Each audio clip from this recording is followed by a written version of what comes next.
Hoje é dia 12 de outubro de 2022, dia da criança aí no Brasil. Eu sou o Marcelo Silva, este é o canal Flórida Brasil e eu convido você para ir comigo até Key Biscayne cumprir uma missão. Vamos lá?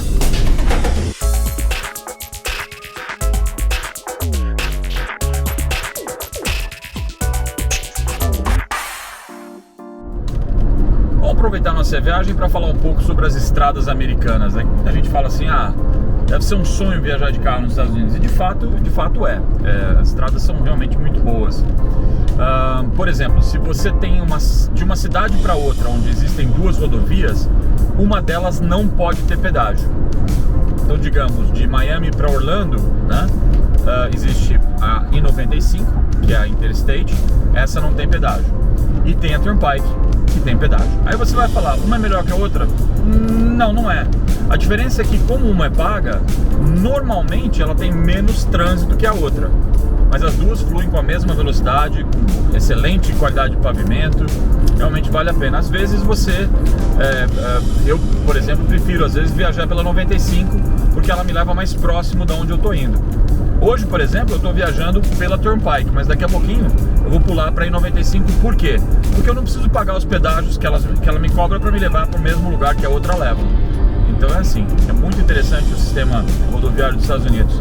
O presidente dos Estados Unidos recentemente aprovou um orçamento para melhorar a infraestrutura. Isso inclui a reforma de estradas, a manutenção de estradas e rodovias. É muito interessante ver que a verba vai ser aplicada dessa maneira, né? O pedágio é caro? Não é caro o pedágio aqui. Ele é um valor justo. Por quê? Porque com o pedágio você faz a manutenção. Quem usa mais, paga mais. Claro que os impostos que a gente normalmente já paga servem para isso. Mas com o pedágio, você consegue intensificar a manutenção em alguns pontos. Por exemplo, o serviço de resgate, se você tiver qualquer problema na estrada, aqui na Turnpike, por exemplo, é grátis, vem um caminhão para te ajudar. Eles têm câmeras espalhadas por todo o percurso. E é claro que, em termos de velocidade, a Turnpike é um pouco mais rápida do que a I-95, mas nas duas você pode andar confortavelmente a 65, 70 milhas por hora, e se for o caso até 2, 3 milhas acima do limite, ninguém te perturba, né? É isso que é muito bacana. É claro que o ideal é viajar sempre na velocidade limite para você não ter problema. Agora você me pergunta, quando eu for para os Estados Unidos, eu devo alugar carro? A resposta é sim, você deve alugar carro, porque o transporte público aqui é quase que inexistente. E é claro, você pode usar Uber, você pode usar táxi. O problema é que tudo isso custa dinheiro e às vezes uma corrida só de Uber custa mais do que o aluguel de um dia de carro. Então, de fato, vale a pena ter um carro à sua disposição. A maioria dos hotéis o estacionamento é grátis, então você estaciona, você não precisa pagar para estacionar. E é claro que com o carro à sua disposição, você não é obrigado a ficar dependendo do transporte. Por exemplo, se você ficar na Disney, um hotel da Disney, você não fica dependendo exclusivamente do transporte do hotel da Disney. Se você ficar no Universal Studios, você não fica dependendo do transporte exclusivo do Universal Studios, porque obviamente você não consegue ir de um resort para o outro usando o transporte. Você vai ter que ou tomar um táxi, ou usar um Uber, ou descobrir lá qual a rota que algum ônibus passa, que eu particularmente acredito que não existe. Aproveitar essa chuvinha aqui para fazer propaganda desse produto que eu uso aqui, que eu acho muito legal, chama-se Rain-X. Tá vendo que as gotinhas de água elas vão subindo pelo para-brisa? É porque quando você aplica o Rain-X, ele cria uma camada que parece uma cera no vidro do carro e a água então não para. Você, claro, pode usar o limpador de para-brisa, mas o bacana é que você não precisa utilizar, porque a água vai subindo sozinha, vai saindo sozinha do para-brisa com o caminhar, com o andar do carro. Bacana, né? Então essa daqui é a I-95, né? E vocês observam como ela tem muito mais pistas do que a Turnpike e é de graça. Então às vezes vale a pena pegar a I-95 ao invés da Turnpike, mesmo sabendo que às vezes ela pode não ser tão rápida quanto a Turnpike. Aqui, por exemplo, a velocidade limite é 70 milhas por hora, que dá 110 km por hora, né? Tranquilo. Não existe mais a tal da freeway nos Estados Unidos, né? Aquela coisa da rodovia sem limite de velocidade. Isso acabou nos anos 80 por causa da crise do combustível, da gasolina. Então acabou as freeways, mas ainda existem as rodovias com limite mais alto. Acho que o máximo que eu já vi é 75, 80, assim. Na I-75 lá pra cima. região para cima da Flórida, né? Quase chegando na Geórgia. Então é isso, quer dizer, o limite de velocidade aqui varia de acordo com a região, obviamente, de acordo com as regras do condado onde a estrada passa, né? Mas nesse caso aqui, a I-95 ela é 70 milhas e ela tem, quanto? 5 pistas aqui, ó. É que o trânsito nem é tão ruim quanto na Turnpike, tá cheio de caminhão agora. O pessoal não se importa de pagar pedágio, mas vai ter que encarar um trânsito maior, né? Então vou aproveitar que eu tô descendo a I-95 aqui para contar para vocês que quando eu disse que não tem pedágio na I-95, o que eu quis dizer é que não existe pedágio nas áreas onde não existe a via expressa. E agora, no caso, eu tô na via expressa aqui, então a gente tá pagando pedágio. Como eu tô indo para sul, é 50 centavos, é bem mais barato do que se eu tivesse indo para norte nessa hora. O que é curioso é que o valor da pista expressa ele varia de acordo com o horário. E aqui na I-95 pode chegar até 14 dólares e 50 centavos para você ir para norte ou para sul, dependendo da hora do rush que você está pegando. Essa então é a nossa primeira visão de Miami, aqueles prédios lá que vocês estão vendo. Não confundir com Miami Beach, né? Aqueles prédios lá é a cidade de Miami, né? Estamos chegando. E daí vocês têm uma imagem bem mais próxima da cidade de Miami, né? Olha como cresceu Miami nos últimos 20 anos, né? Tinha alguns prédios altos e tal. O mais alto até um tempo atrás ainda era o Hotel Four Seasons, com acho que 80 andares, alguma coisa assim. E hoje em dia tem prédio bem mais alto. E realmente se tornou uma pequena Manhattan. Com relação à qualidade de vida em Miami, o que eu posso dizer a vocês é que não é como era 20 anos atrás. Você tinha uma certa privacidade, você trabalhava no downtown e morava em volta, mas hoje em dia o pessoal mora no downtown, trabalha no downtown, no centro, né, de Miami, e a qualidade de vida foi embora realmente. O trânsito é horrível, as vias são lotadas, barulho à noite, é um tremendo desrespeito a quem quer descansar. Então realmente, se eu disser a vocês que eu gosto de Miami, eu vou dizer assim, eu gosto de Miami pela história da cidade, por tudo que a gente viveu de legal aqui, mas infelizmente, em termos de qualidade de vida e custo de vida, Miami hoje já não é uma cidade mais viável. A não ser que você ganhe muito bem, né? Vou mostrar pra vocês como é interessante essas pistas aqui da I-95, né? Se você observar, elas não são de asfalto, elas são de concreto. E elas foram construídas no começo dos anos 70 e até hoje estão aí. Claro que dá manutenção, às vezes tem que ser consertado, reparado um buraco, alguma coisa, mas de maneira geral dura muito mais do que o asfalto. É muito mais caro, obviamente, mas a manutenção não existe, né? Então é um ponto a favor das estradas de concreto, né? E elas têm uma aderência muito boa. Depois que foi feito esses groovings que vocês estão vendo aí, ela freia melhor do que um asfalto, ela é uma rodovia melhor do que gasta menos pneu do que a rodovia de asfalto.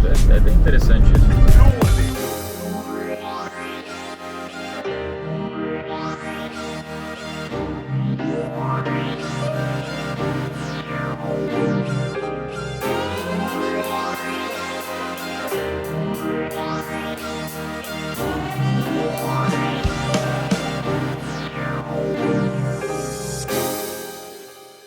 Olha a cidade de Miami bem de pertinho agora, ó.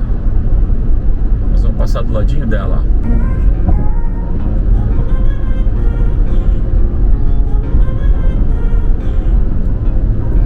Quantidade de prédio, né? Virou uma selva de pedra Miami, olha só.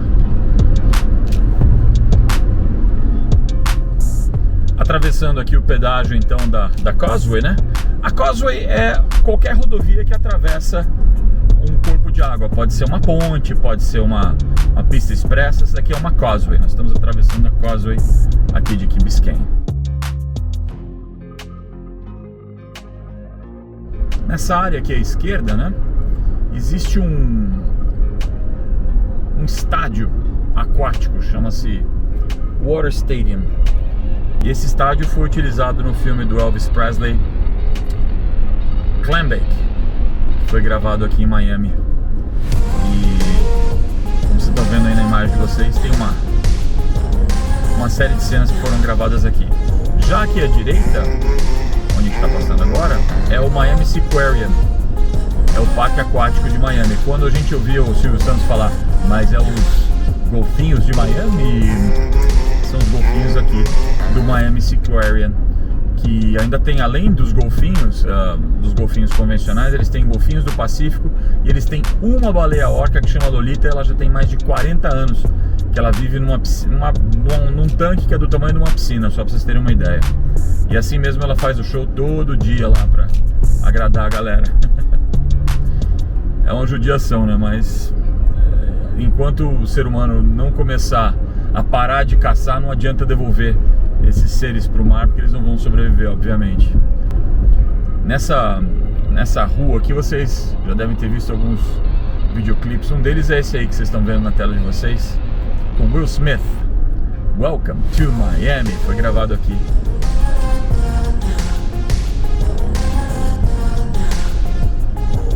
Observem como são bem cuidadinhas as ruas aqui, ó. Tudo muito bem mantido, muito organizado. Semáforo para pedestre, né? Coisas de Key Biscayne, minha gente. Coisas.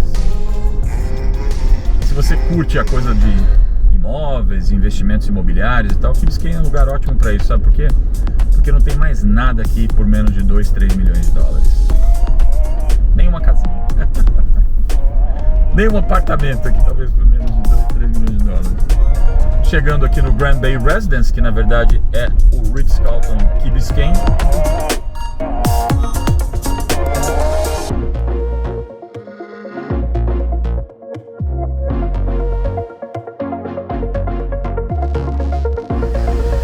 Chegando então aqui no Ritz-Carlton Key Biscayne. Olha que propriedade bonita, gente. Olha que hotel maravilhoso.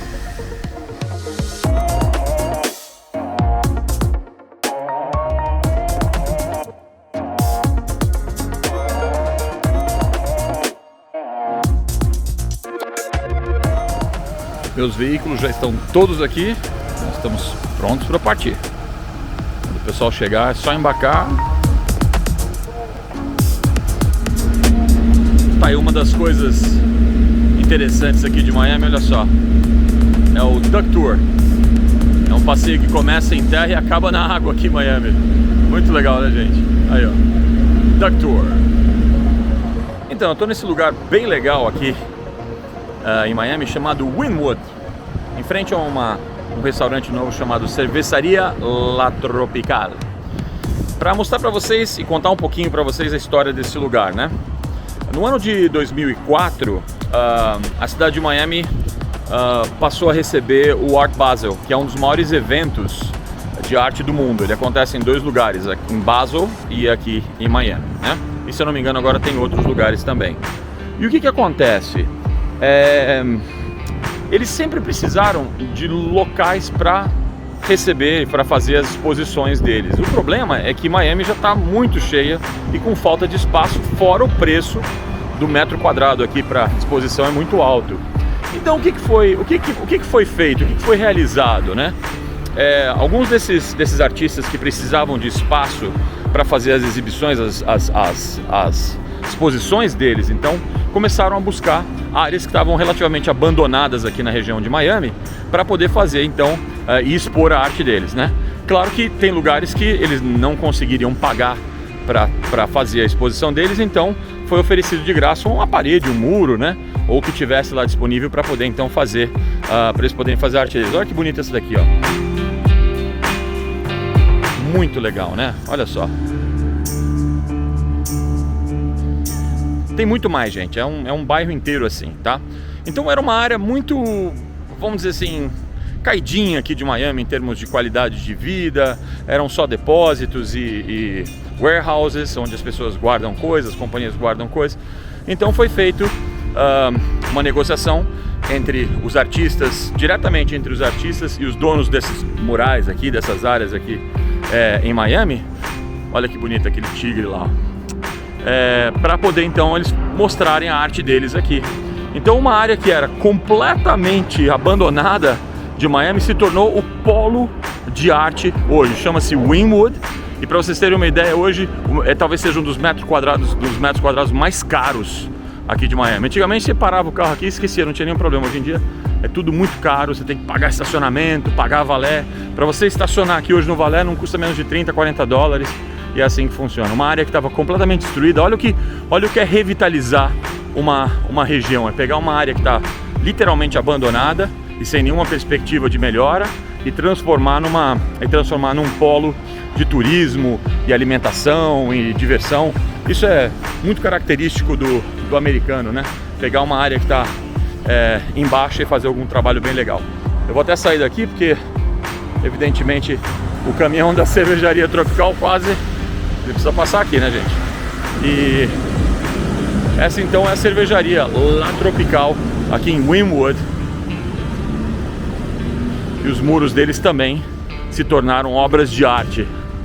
Sem preço, né, gente? Olha que bacana, olha que bonito. Vou passear com vocês aqui mostrando como é bonita essa arte aqui da parede deles, olha só.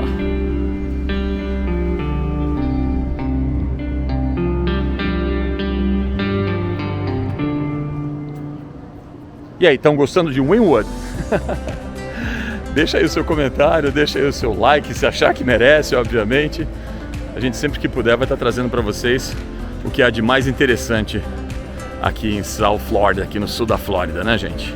Mais uma vez eu quero agradecer a todos vocês aí pelo carinho e pelo respeito que vocês têm pelo nosso trabalho. E eu agradeço imensamente por todos que deixam aí seus comentários, tem alguma coisa a dizer a respeito do nosso trabalho.